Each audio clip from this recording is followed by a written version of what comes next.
అందరికీ సుబ్రహ్మణ్యేశ్వర షష్ఠి శుభాకాంక్షలు. అలాగే ఈ ఎపిసోడ్లో ఆంధ్రప్రదేశ్లో ఉన్న మోపిదేవి, తమిళనాడులో ఉన్న సుబ్రహ్మణ్యేశ్వర దేవాలయాలన్నిటి గురించి ఈ ఎపిసోడ్లో రచయిత గారు రాసినందుకు, మీ అందరికీ వినిపిస్తున్నందుకు, ఈ సందర్భం కలిసి వచ్చినందుకు నాకెంతో సంతోషంగా ఉంది. మరి ఎపిసోడ్లోకి వెళ్ళిపోదామా? రెండో ఎపిసోడు. ఆ రోజుకి సరిగ్గా మూడో రోజు ఉదయం 7 గంటలకి సంతోషానంద స్వామి తరుణ్ ఇంట్లో ఉన్నాడు. మనిషిని చూడగానే ఒక విధమైన గౌరవ భావం కలుగుతోంది. ముఖం చూస్తే బాగా చదువుకున్న వాళ్ళలాగే కనిపించాడు. కారు దిగిన దగ్గర నుంచి సంతోషానంద స్వామి నడిచే మార్గం అంతా ఎరుపు రంగు తివాసి పరిచి దాని మీద చామంతి పూలు, మల్లెపూలు, గులాబీ, బంతిపూల రేఖలు జల్లబడ్డాయి. అలాగే ఆయన లోపలికి వస్తుంటే అటు ఇటు కన్నె పిల్లల నుంచుని సుగంధ ద్రవ్యాలతో కూడిన పరిమళాన్ని ఆయన మీద చల్లుతున్నారు. ఒక సామాన్యమైన స్వామికి అంత హడావిడి చేయడం అనవసరమేమో అనుకున్నాడు రవి. కానీ ఆ క్షణంలో ఆ మాట అనలేకపోయాడు. అయితే విశేషం ఏమిటి అంటే ఆయన ఒక్కడే వచ్చాడు. వెనక శిష్యగణం అంతా ఆయన వెంట రాలేదు. దానికి సంతోషించాడు రవి. మొదటగా తరుణ్, జలజ ప్రధాన గుమ్మం దగ్గరే ఆయనకి పాదపూజ చేసి ఆ నీళ్లు నెత్తి మీద జల్లుకొని ఆయన పాదాలను కళ్ళకు అద్దుకున్నారు. వాళ్ళ నెత్తి మీద అక్షింతలు చల్లుతూ ఆయుష్మాన్ భవ, సకల అభీష్ట సిద్ధిరస్తు అనే దంపతుల్ని ఆశీర్వదించాడు సంతోషానంద స్వామి. జలజకి నుదుటి మీద బొట్టు పెట్టి దీర్ఘ సుమంగళి భవ అని దీవించాడు. ఆ తర్వాత రవి, సంజ ఆయనని సగర్వంగా లోపలికి పిలిచారు. ఆయన అతి గంభీరంగా లోపలికి నడిచాడు. ఆయనను ఒక సోఫాలో కూర్చోబెట్టాడు రవి. ఆ తర్వాత రవి, సంధ్య దంపతులు సంతోషానంద స్వామి పాదాలకి నమస్కరించారు. ఆయన వాళ్ళిద్దరినీ కూడా దీవించాడు. ఒక్క క్షణం తరుణికి అంతా ఆశ్చర్యంగా అనిపించింది. ఆఫీస్కి వచ్చి తనెదురుగా కూర్చుని పనులు చేయించుకునే వ్యక్తి తనింటికొచ్చి అద్భుతమైన మర్యాదలు పొందుతున్నాడు. అక్కడ ఆయన స్థానం వేరు, ఇక్కడ స్థానం వేరు. సంతోషానంద స్వామి ఒక 5 నిమిషాలు రవితో క్షేమ సమాచారాలు మాట్లాడి తర్వాత తను వచ్చిన పనిలో నిమగ్నుడైపోయాడు. మొదటగా జలజని తనకి దగ్గరగా కుర్చీ లాక్కొని కూర్చోమన్నాడు. ఆ తర్వాత జలజ ఎడమ చేయి చూశాడు. మొదట కాసేపు మామూలుగా చూసి తర్వాత తన దగ్గరున్న భూతద్దం బయటికి తీసి దాని సహాయంతో పరీక్షించాడు. చేయి దగ్గరగా పెట్టి చూశాడు. తర్వాత దూరంగా పెట్టి చూశాడు. ఆ తర్వాత ఎడం పక్కకి వంచి పరీక్షించాడు. తర్వాత కుడి పక్కకి వంచి దగ్గరగా భూతద్దం పెట్టి పరిశీలించాడు. తర్వాత చేత్తోనే ఏవో లెక్కలేశాడు. ఏదో గుణకారాలు చేశాడు. అవన్నీ తనతో తెచ్చిన కాగితాల్లో రాసుకున్నాడు. తర్వాత పైకి చూస్తూ కొంతసేపు ఏదో ఆలోచించాడు. ఆ తర్వాత రవిగారు, అమ్మాయి జాతకం పెళ్లి టైంలో మీరు తీసుకుని ఉంటారు కదా, ఆ కాగితాలు కానీ కాపీలు కానీ ఉన్నాయా అని రవిని అడిగాడు సంతోషానంద స్వామి. సంజ, ఆ కాగితాలు మన ఇంట్లో ఉన్నాయేమో అన్నాడు. అవునండి, ఇప్పుడు ఇక్కడ కావాలంటే ఎలా తేగలం అంది సంజ. అత్తయ్య గారు, నా జాతకం ఉన్న పేజీలన్నీ స్కాన్ చేసి నా ల్యాప్టాప్లో పెట్టాను. ఆ ప్రింట్లు కూడా ఉండాలి. ఉండండి, చూసి పట్టుకొస్తాను అంది జలజ. వండర్ఫుల్, అవి తెచ్చి ఇయ్యమ్మా అన్నాడు రవి, తన కోడల ఆసక్తి జాగ్రత్తకి మనసులోనే మెచ్చుకుంటూ. 5 నిమిషాల తర్వాత కొన్ని కాగితాలు పట్టుకొచ్చింది జలజ. వాటిని పరిశీలించి, ఇవి జాతకం కాగితాలే అన్నాడు సంతోషానంద స్వామి. తర్వాత వాటిని అరగంట సేపు పరిశీలించాడు. మళ్ళీ ఏవో లెక్కలేశాడు. తన దగ్గర బ్యాగులో ఉన్న బాగా పాతబడిపోయిన కాగితాలు బయటికి తీశాడు. ఆ కాగితాలు జలజ జాతకం కాగితాలు పక్కన పెట్టుకొని చూశాడు. ఏదో ఆలోచించాడు. తన దగ్గర ఉన్న కాగితాల మీద మళ్ళీ ఏదో రాసుకున్నాడు. ఇదంతా గమనిస్తున్న రవి, ఇన్ని చూస్తున్నాడు, ఆయన నిజంగా సరైన విషయం, మనకు ఉపయోగించే విషయం చెప్తాడంటావా అనే సంజతో బాగా గొంతు తగ్గించి అన్నాడు. అబ్బా మీరు ఊరుకోండి అని విసుక్కుంది సంజ. అయితే సంతోషానంద స్వామి అవేవి పట్టించుకునే స్థితిలోనే లేడు. సార్, తరుణ్ గారు, మీరు ఇలా వచ్చి కుర్చీలో కూర్చోండి అన్నాడు సంతోషానంద స్వామి. తరుణ్ని పిలిచినప్పుడు సంబోధన మారింది. నా దగ్గర ఆయన జాతకం కాగితాలు కూడా ఉన్నాయి అంది జలజ. మంచిది, తీసుకురమ్మా అన్నాడు సంతోషానంద స్వామి మెచ్చుకోలుగా జలజ వైపు చూస్తూ. జలజ గబగబా ఆ కాగితాలు తీసుకురావడం కోసం లోపలికెళ్ళింది. నిమిషాల్లో కాగితాలు తీసుకొచ్చింది. వాటిని సంతోషానంద స్వామి అందుకుని 1-2 నిమిషాలు పరిశీలించాడు. తర్వాత సంతోషానంద స్వామి తరుణ్ అరచేతిని మార్చి మార్చి క్షుణ్ణంగా పరిశీలించాడు. ముఖాన్ని భూతద్దం పెట్టి చూశాడు. నుదుటి మీద ముట్టుకొని అక్కడ ఉన్న గీతలను జాగ్రత్తగా పరిశీలించాడు. ఈయన పుట్టినప్పుడు మీరు ఏవైనా శాంతులు చేయించారా రవి గారు?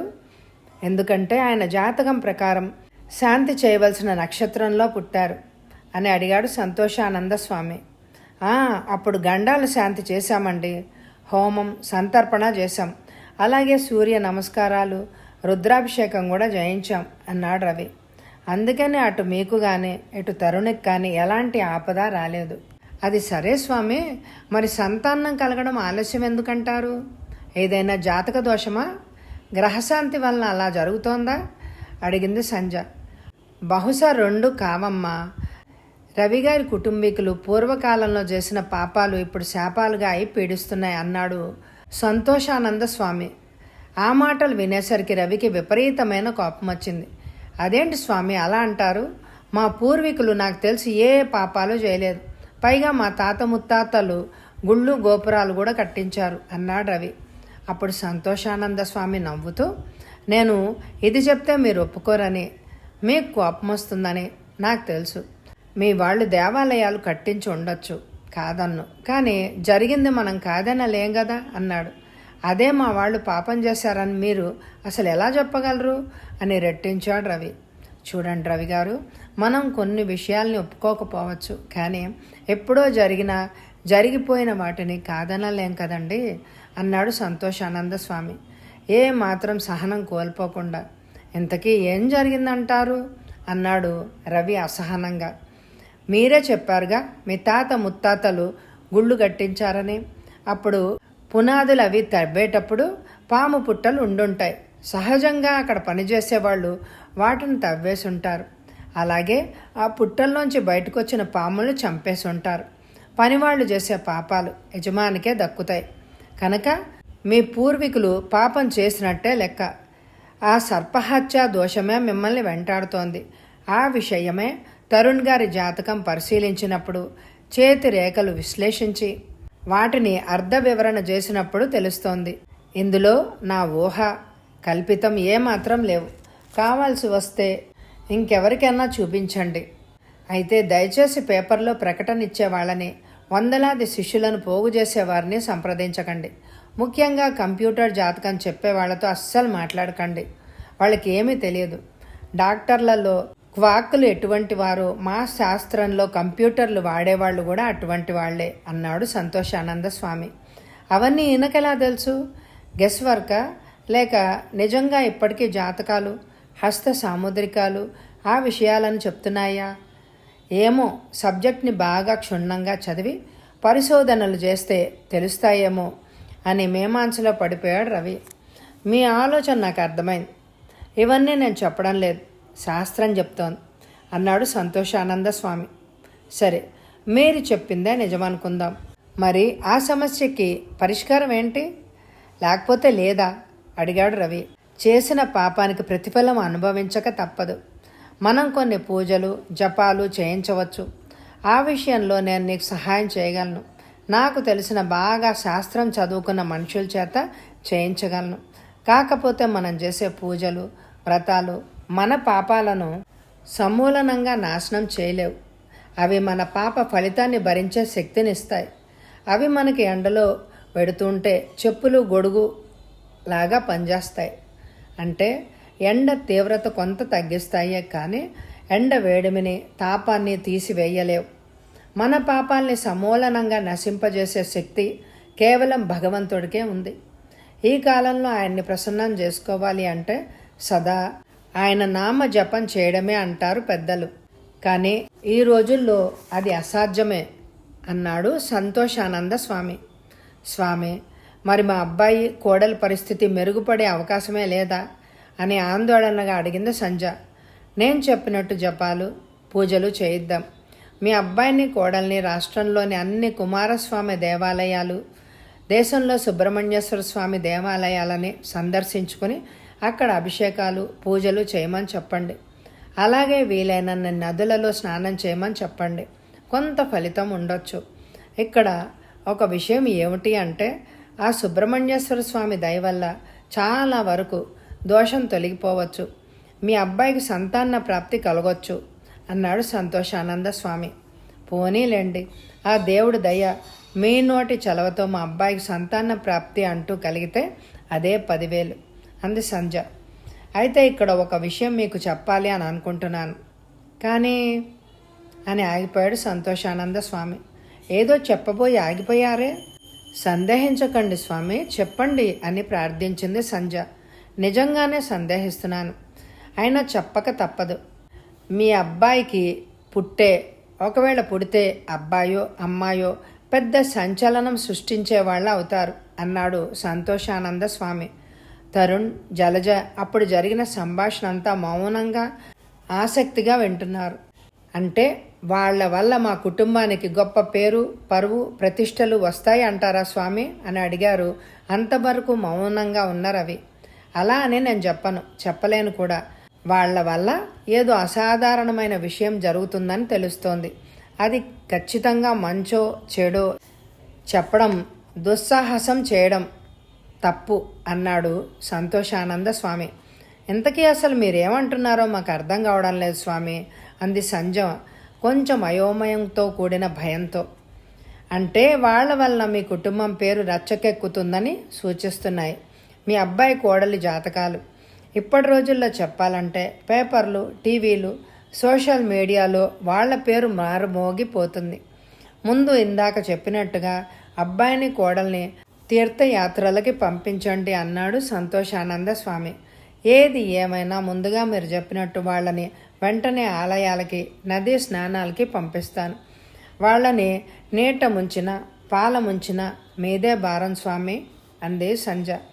నాదేం లేదండి, అంతా భగవంతుడి దయ అన్నాడు సంతోషానంద స్వామి. అంతేననుకోండి అంది సంజ మరలా దేవుడి గదివైపు చూస్తూ చేతులు జోడిస్తూ. స్వామి, ఒక సందేహం అడగొచ్చా అని సందేహిస్తూ అడిగాడు రవి. అయ్యో, అదేమిటి? మీ అనుమానాలు, సందేహాలు తీర్చుకోవచ్చు, ఏమీ ఇబ్బంది లేదు. మీరు చెప్పినవన్నీ దైవ సంబంధమైనవి. మేము అవి తప్పకుండా వీలైనంత త్వరలోనే అయ్యేలాగా చూస్తాం. కానీ వాళ్ళని స్పెషలిస్ట్ డాక్టర్ దగ్గర చూపిద్దామని అనుకుంటున్నాను. పంపించవచ్చా అడిగాడు అతను. అదేదో ఐవిఎస్ సెంటర్ అంటున్నారు, అవే కదా అని అడిగాడు సంతోషానంద స్వామి. అవే స్వామి, మీరు అనుమతిస్తే. అది మీ కుటుంబ వ్యవహారం, అందులో నేను అనుమతించేది ఏముంది? ఇద్దరిని తప్పకుండా తీసుకెళ్ళి చూపించండి. థ్యాంక్స్ స్వామి అన్నాడు రవి. ఇందులో థ్యాంక్స్ చెప్పవలసింది ఏముందండి, అది మీ ఇష్టం. అంటే మీ ఆమోద ముద్ర కూడా ఉంటే బాగుంటుందని. తప్పకుండా డాక్టర్ దగ్గరికి వెళ్ళమనండి. మంత్రం, ఔషధం అంటారు పెద్దలు. ఇక మీరు అనుమతిస్తే నేను బయలుదేరతాను. తరుణ్ గారు, వస్తానండి. అయినా ఈరోజే మళ్ళీ మనం కలవాల్సి రావచ్చు అని నవ్వుతూ అని బయటికి నడిచాడు సంతోషానంద స్వామి. తరుణ్, జలజ ఆయనని సాగనంపి వచ్చిన తర్వాత, తరుణ్, ఆయన ఏదో చెప్పారనుకో, అన్నీ మనసుకు పట్టించుకోకు. జలజ, నువ్వు కూడా. కాకపోతే ఆయన చెప్పినట్టు మీరు వెంటనే ఆలయాలకు వెళ్ళండి, పూజలు చేయించుకోండి, నదీ స్నానాలు చేయండి. మనసు ప్రశాంతంగా తయారవుతుంది, ఆరోగ్యం కూడా చక్కగా ఉంటుంది అన్నాడు రవి. ఒరే తరుణ్, నువ్వు వెంటనే సెలవు పెట్టి దేవాలయాలకి బయలుదేరు. ఈ రిజర్వేషన్లు దొరకవు కానీ మన కారులోనే వెళ్ళండి. హైదరాబాద్ వరకు ఫ్లైట్లో వచ్చి కారు తీసుకోండి. ఏమో ఆయన ఎందుకు చెప్పాడో, ఇంకా ఆలస్యం చేయకండి అంది సంజ. అలాగే అమ్మా, మేము ఈ క్షణం నుంచి ఆ ప్రయత్నంలోనే ఉంటాం. మీరు ఇంకా 2 రోజులు ఉంటారుగా, మనం వివరంగా మాట్లాడుకుందాం. జలజ, నేను ఈరోజు బ్రేక్ఫాస్ట్ ఆఫీస్లోనే చేస్తాను. నాన్నగారికి, అమ్మకి, నీకు ఏదైనా టిఫిన్ తయారు చేయి అంటూ సాలోచనగా ఇంట్లోంచి బయటికి నడిచాడు తరుణ్. జలజ భర్త బయటికి వెళ్ళిపోయిన తర్వాత ఆ రోజు ఉదయానికి టిఫిన్ చేయడానికి వంటిట్లోకి నడిచింది. రవి, సంధ్య వాళ్ళకి కేటాయించిన రూమ్లోకి నడిచారు. ఏమండి, ఒకవేళ పుడితే రేపు పుట్టబోయే పిల్లలు అందరి నోళ్లల్లో పడి పేపర్లు, టీవీలకి ఎక్కుతారని అంటున్నాడు. ఏమిటి ఆ సంతోషానంద స్వామి అని ఆదుర్దాగా భర్తను అడిగింది సంజ. నందో రాజా భవిష్యతి అన్నారు పెద్దలు. ఎప్పుడో జరగబోయే దానికి ఇప్పటి నుంచే వర్రీ అవుతావెందుకు? అసలు ఆయన చెప్పింది జరుగుతుందో లేదో, ఎంతవరకు జరుగుతుందో, అప్పటికి నువ్వు నేను ఉంటామో లేదో. ఊరికే ప్రతిదానికి అతిగా ఆలోచించి ఆరోగ్యం పాడు చేసుకోకు. చూద్దాం, అయినా అన్నిటికీ ఆ భగవంతుడే ఉన్నాడు అన్నాడు రవి. అంటే ఆయన మీద, ఆయన చెప్పిన విషయాల మీద మీకు నమ్మకం లేదా అని భర్తను ప్రశ్నించింది సంజ. నేను అలా అనడం లేదే. ఆయన మనకంటే చాలా గొప్పవాడు, బాగా చదువుకున్నాడు, బహుశా జ్యోతిష్య సాముద్రికాల్లో పట్టు సాధించాడు. కానీ ఆయన దేవుడు కాదు కదా. మనందరినీ చూసి కాపాడే పైవాడు ఒకడు ఉంటాడు కదా. ఆయన ముందు ఎవరైనా చిన్నవారే కదా. అందుకనే మన అబ్బాయి కోడలు దైవ దర్శనం చేయడంలో తప్పులేదు, వెళ్ళని. అలాగే వీలైనంత త్వరలో ఇద్దరిని మంచి స్పెషలిస్ట్కి చూపిద్దాం. అది కూడా చాలా ముఖ్యం. జలజ టిఫిన్ చేసేసరికి లేట్ అవుతుందేమో, ఒక కప్పు కాఫీ పట్టుకురా, తాగుతాను అన్నాడు రవి. అలాగేనండి అంటూ వంటింటి వైపు నడిచింది సంధ్య. సంతోషానంద స్వామి చెప్పినట్టు తరుణ్, జలజ సుబ్రహ్మణ్యేశ్వర స్వామి కొలువైన పుణ్యక్షేత్రాలు చూడ్డానికి బయలుదేరారు. మొదటగా విజయవాడకి దగ్గరలో ఉన్న మోపిదేవికి వెళ్లారు. అక్కడ స్వామికి పూజ, అభిషేకం చేశారు. తర్వాత సుబ్రహ్మణ్యేశ్వర స్వామిని దర్శించుకున్నారు. జలజ అక్కడ చెట్టుకు ఉయ్యాల కట్టింది. అలా ఉయ్యాల కడితే ఉయ్యాల కట్టిన త్వరలోనే కట్టిన వారికి సంతానం కలుగుతుందని నమ్మకం. అక్కడే భోజనం ముగించుకొని అక్కడి నుంచి బయలుదేరారు. తరుణ్ ఎవ్వరికి ఏమీ చెప్పకపోయినా సీఎంఓ నుంచి అక్కడ ఎగ్జిక్యూటివ్ ఆఫీసర్కి ఫోన్ వచ్చింది.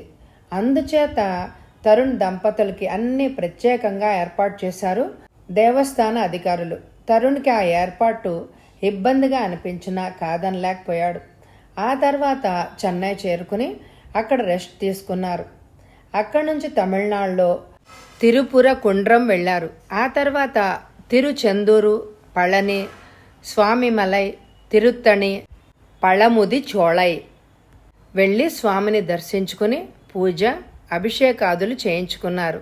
ఆ ప్రదేశాలన్నీ ఆంధ్రప్రదేశ్ బయట ఉండడం వల్ల దేవాలయ అధికారులు తరుణ్ దంపతులకి ప్రత్యేకమైన ఏర్పాట్లు చేయలేదు.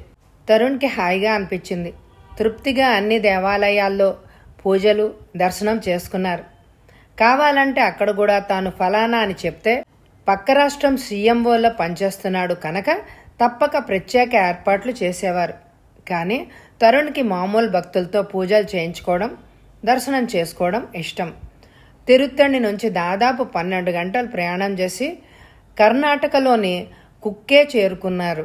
అది మంగళూరు జిల్లాలో దట్టమైన అడవిలో కొండల మధ్య అద్భుతమైన ప్రకృతి సౌందర్యం కనువిందు చేసే ప్రదేశంలో ఉంది. అక్కడ కుమరగిరికి దగ్గరలో ఉంది. తారకాసుర వధ అనంతరం షణ్ముఖుడు ఇక్కడ కొలువైనాడు అని భక్తుల నమ్మకం.